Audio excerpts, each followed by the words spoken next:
Madame, Messieurs, bonsoir. Merci de votre fidélité. Bienvenue dans ce nouveau numéro de Pulsation à la une de l'actualité. Commémoration hier vendredi 19 juillet du 50e anniversaire de l'assassinat d'Hector Riobé. Il est décédé à 23 ans en 1963 dans un affrontement avec des militaires et milices duvalieristes à Kinskov. Lors d'une messe d'action de grâce dite en la circonstance, le célébrant principal a prêché l'union et la paix entre les Haïtiens. Les violences ont fait plus de 8000 morts ces 10 dernières années dans la zone métropolitaine de Port-au-Prince, selon Justice et Paix.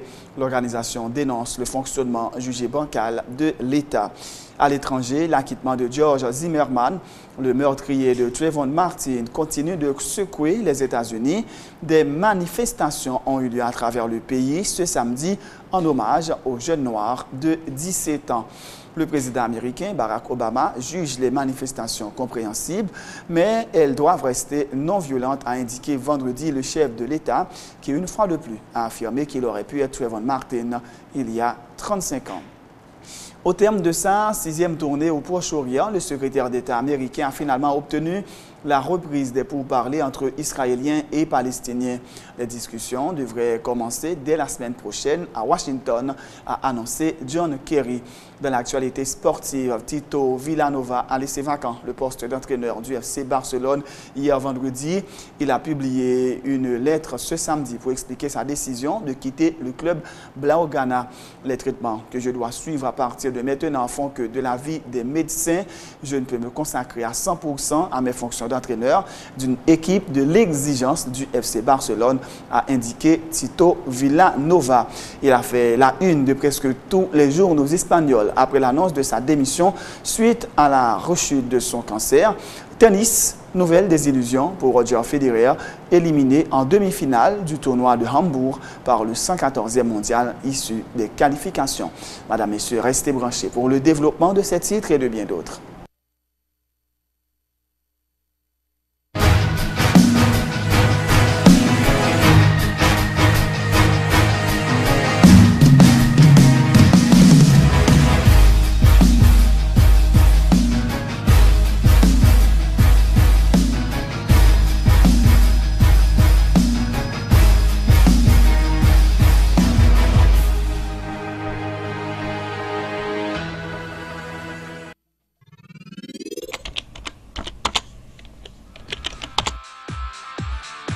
Bienvenue à cette édition d'Information Pulsation, l'essentiel de l'actualité de la journée. Merci de votre fidélité. Bienvenue dans ce premier numéro de Pulsation Week-end.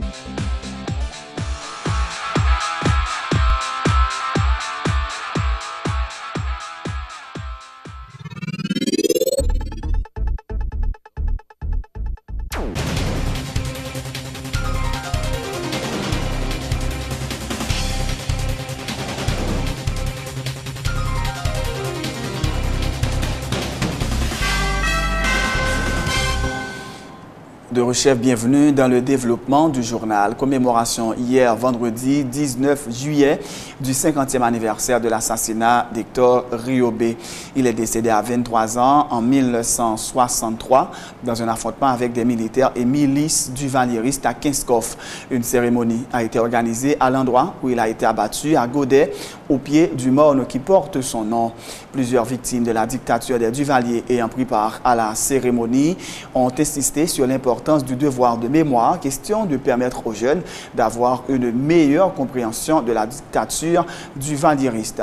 Lors d'une messe d'action de grâce dite en la circonstance, le célébrant principal a prêché l'union et la paix entre les Haïtiens. Emmanuel Paul.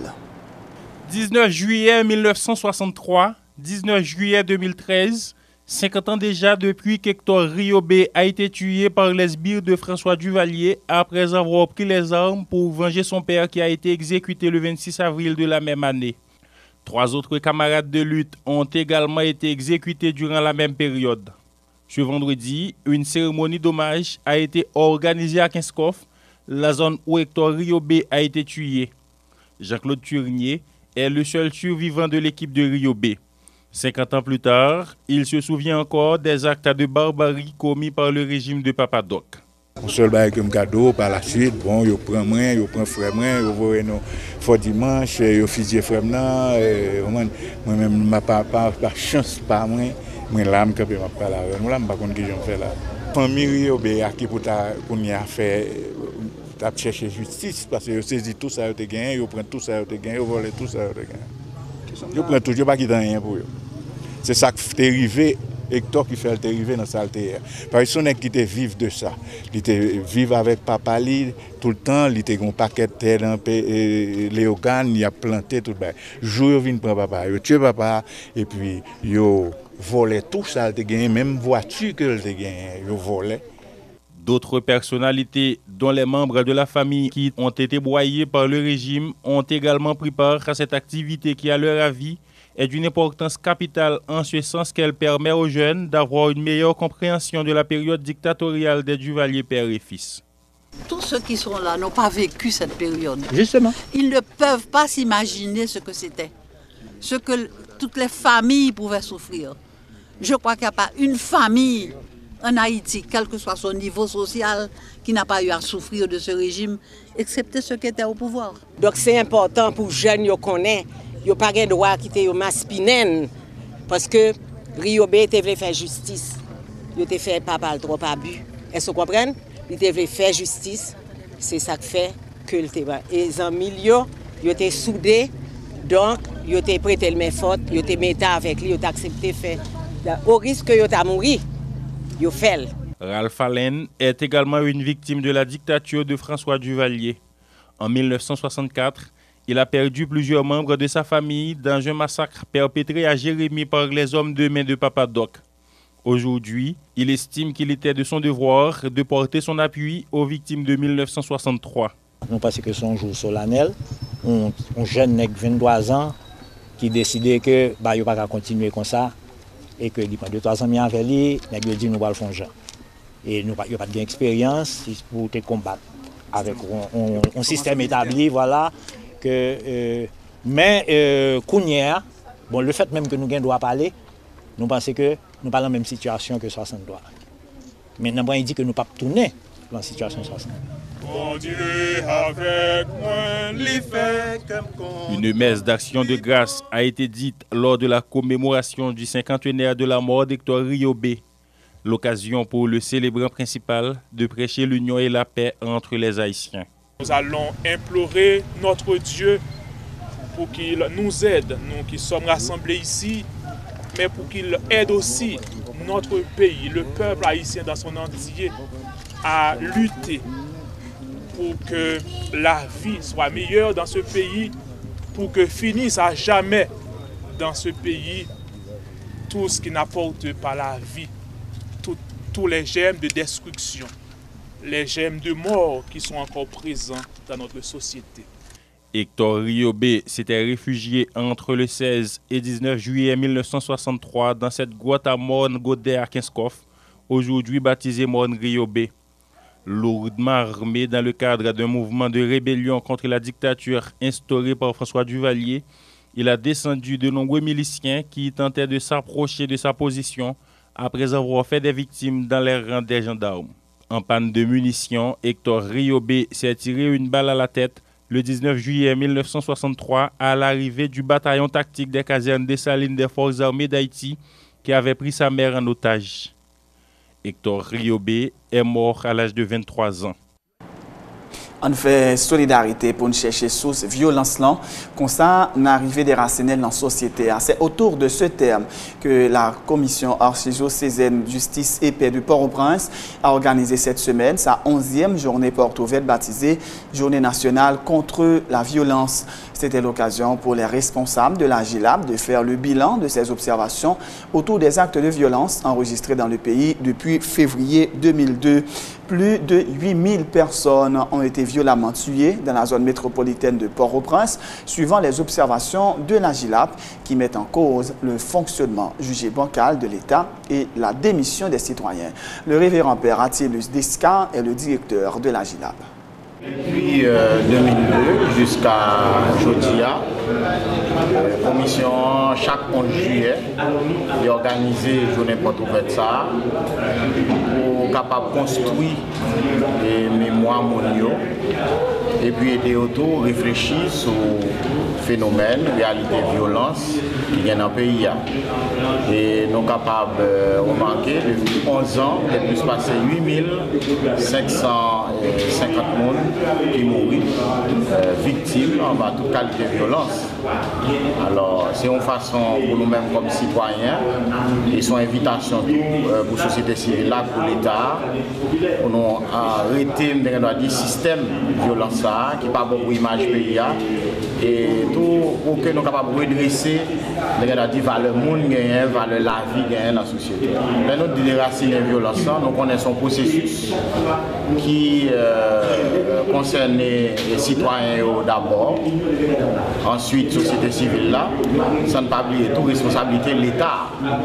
Parce que nous pas non savants, mais nous avons l'État, nous avons la société, pour que c'est la loi qui définit qui j'en pour toute bagaille faite. Mais ce n'est pas violence, mais nous dit que une conséquence de violence, c'est mauvais chapeau de l'État, c'est démission citoyen, c'est gens qui ont mal fait, pour que ce n'est pas la loi vraiment qui a appliqué, mais c'est l'autre bagaille qui a fait. Alors ça nous dit que son invitation à la solidarité, si nous ne pas fait ça, parce que le pays est capable de vraiment disparaître en bas de violence. L'action concrète là, c'est comme je l'ai dit, c'est aider les citoyens à comprendre les responsabilités, parce que les non-sociétés, ils doivent prendre engagement comme monde pour que le système de violence soit capable de changer, et pour qu'elle ne va tomber dans l'aliénation. Alors je pense que c'est pour les vigilants, et puis c'est pour les faire solidarité, des partenariats dans toute organisation qui défend le monde, et puis l'État, forcer l'État à prendre responsabilité, nous c'est plus gros bagage là, dénoncer la situation de violence. Tout à fait autre chose. Le Premier ministre Laurent Lamotte a indiqué mercredi, lors d'un conseil de gouvernement, qu'il a été décidé que l'ensemble des produits utilisés dans les cantines et restaurants communautaires soient, dans la mesure du possible, les fruits du terroir. Il s'agit, dit-il, d'une mesure adoptée en vue de redynamiser le secteur agricole et d'accompagner les agriculteurs haïtiens. Le chef du gouvernement a également fait remarquer qu'il y a lieu d'avoir un meilleur contrôle à la frontière haïtiano-dominicaine, rappelant que la plupart des produits dominicains qui entrent sur le territoire haïtien ne rapportent pas de revenus à l'État. Les déclarations du Premier ministre Laurent Lamotte. Mesures que nous prenons, et en plus de mesures que nous prenons pour aider les agriculteurs, pour aider les petits paysans, mais ça sont premières mesures qui sont excessivement importantes. Il y a un point que nous n'avons pas tellement abordé aujourd'hui, c'est l'avancement et table sectoriel là, sur question achat locaux et achat manger qui produit localement, que ce soit mango, que ce soit miel, que ce soit du riz. Probablement, il faut faire une petite discussion sur ça pour le public qui a édifié dans 4 zones économiques pétro-caribéennes, dans 4 Venezuela qui a acheté dans nous. Et nous t'ai confié BM pas de mission pour que nous t'ai mené à bien objectif ça, qui c'est la commission stabilisation prix que le gouvernement a formé dans le sens gourmet contre la vie chère. Ça, c'est très certainement un moyen pour nous relancer la production nationale. Là.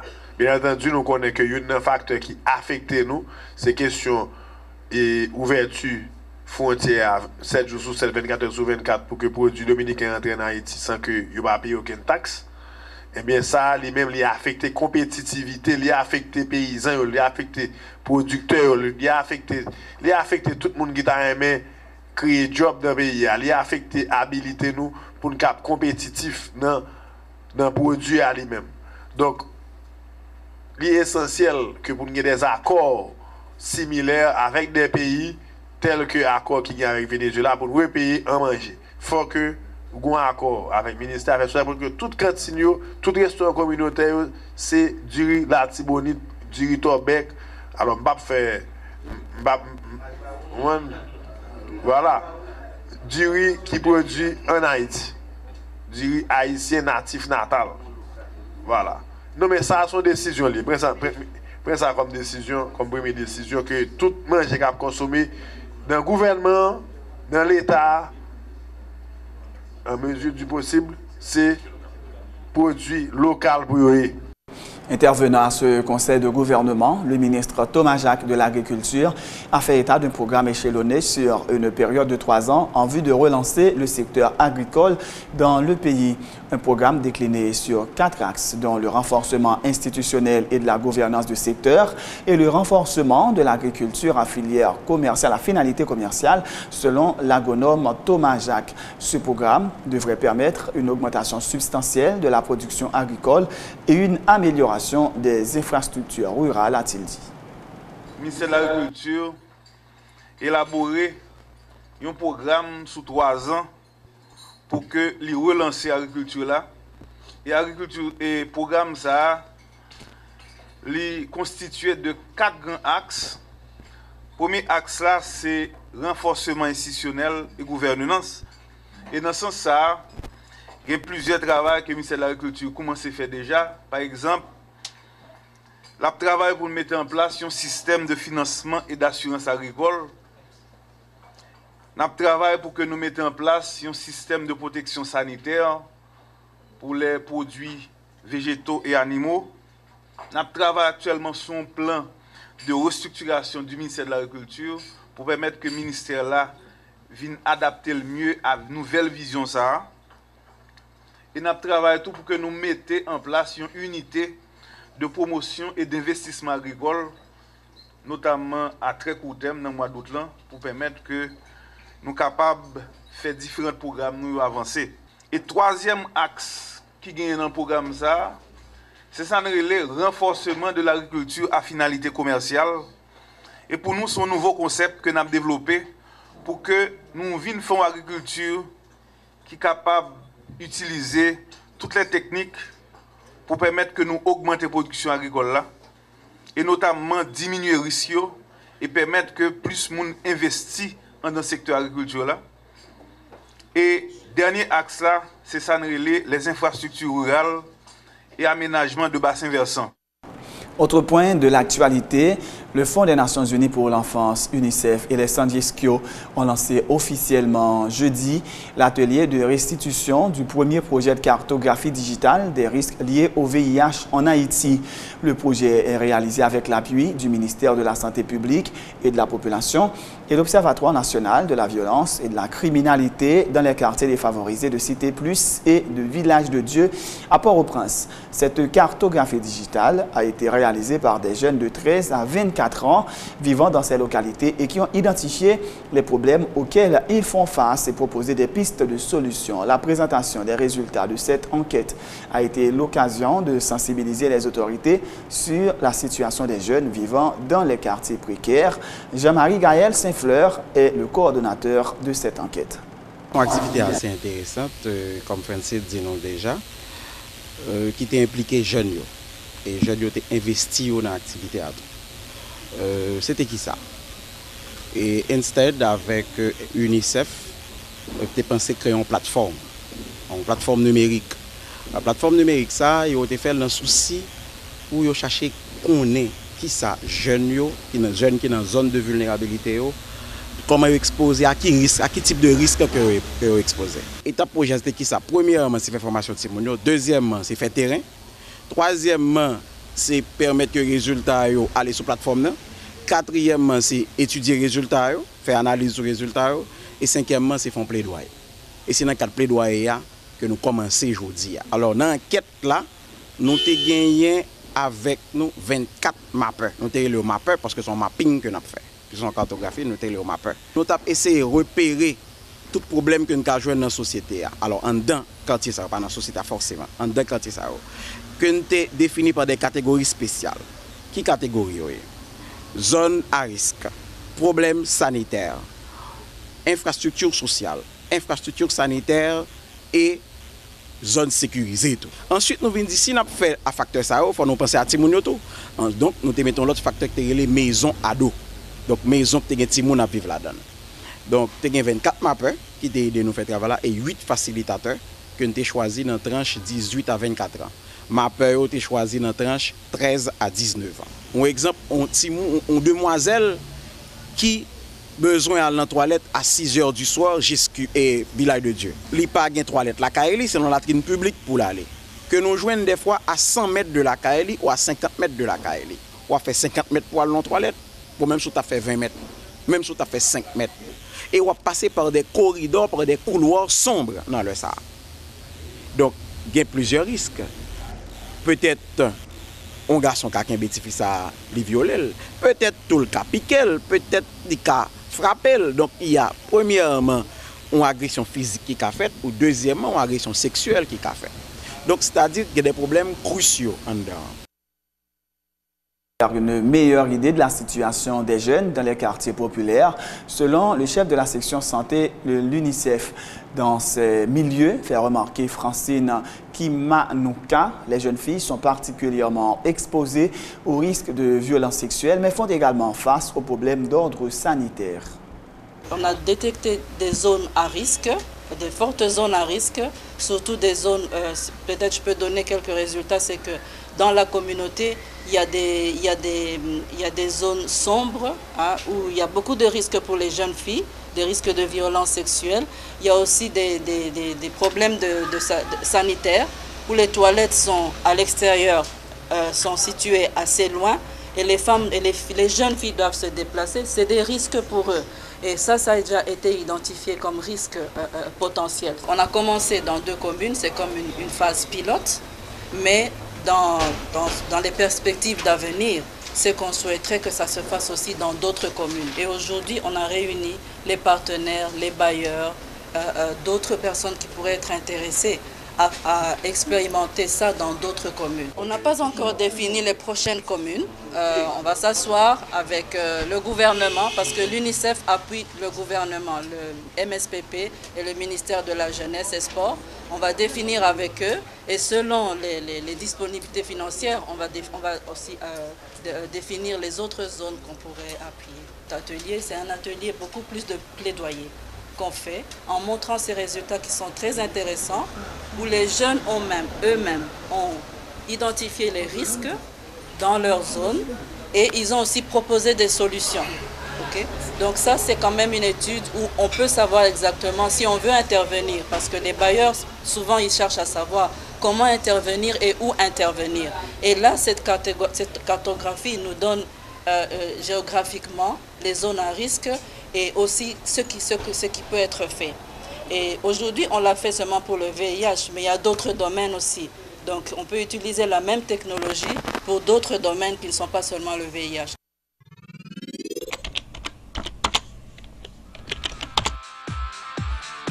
Bienvenue dans cette édition d'Information Pulsation, l'essentiel de l'actualité de la journée.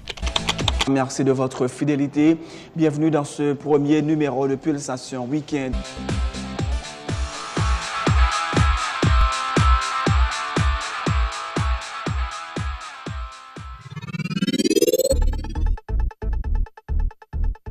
C'est la fin de ce journal. Avant de vous quitter, voici un rappel des titres. Commémoration hier vendredi 19 juillet du 50e anniversaire de l'assassinat d'Hector Riobé. Il est décédé à 23 ans en 1963 dans un affrontement avec des militaires et milices du Valériste à Kinskov. Lors d'une messe d'action de grâce dite en la circonstance, le célébrant principal a prêché l'union et la paix entre les Haïtiens. Les violences ont fait plus de 8000 morts ces 10 dernières années dans la zone métropolitaine de Port-au-Prince. Selon Justice et Paix, l'organisation dénonce le fonctionnement jugé bancal de l'État. Dans l'actualité internationale, l'acquittement de George Zimmerman, le meurtrier de Trayvon Martin, continue de secouer les États-Unis. Des manifestations ont eu lieu à travers le pays ce samedi en hommage aux jeunes noirs de 17 ans. Le président américain juge les manifestations compréhensibles, mais elles doivent rester non violentes, a indiqué vendredi Barack Obama, qui une fois de plus a affirmé qu'il aurait pu être Trayvon Martin il y a 35 ans. Au terme de sa 6e tournée au Proche-Orient en 6 mois, le secrétaire d'État américain a finalement obtenu la reprise des pourparlers entre Israéliens et Palestiniens. Les discussions devraient commencer dès la semaine prochaine à Washington, a annoncé John Kerry. Tito Villanova, qui a laissé vacant le poste d'entraîneur du FC Barcelone vendredi, a publié une lettre ce samedi pour expliquer sa décision de quitter le club Blaugrana. Les traitements que je dois suivre à partir de maintenant font que, de l'avis des médecins, je ne peux me consacrer à 100% à mes fonctions d'entraîneur d'une équipe de l'exigence du FC Barcelone, a indiqué Villanova. Tito Villanova a fait d'ailleurs la une de presque tous les journaux espagnols après l'annonce de sa démission suite à la rechute de son cancer. Et tennis, nouvelle désillusion pour Roger Federer, éliminé en demi-finale du tournoi de Hambourg par le 114e mondial et issu de qualification. C'est la fin de ce journal. Merci de l'avoir suivi. Bonne suite de programmes sur Télé Pluriel.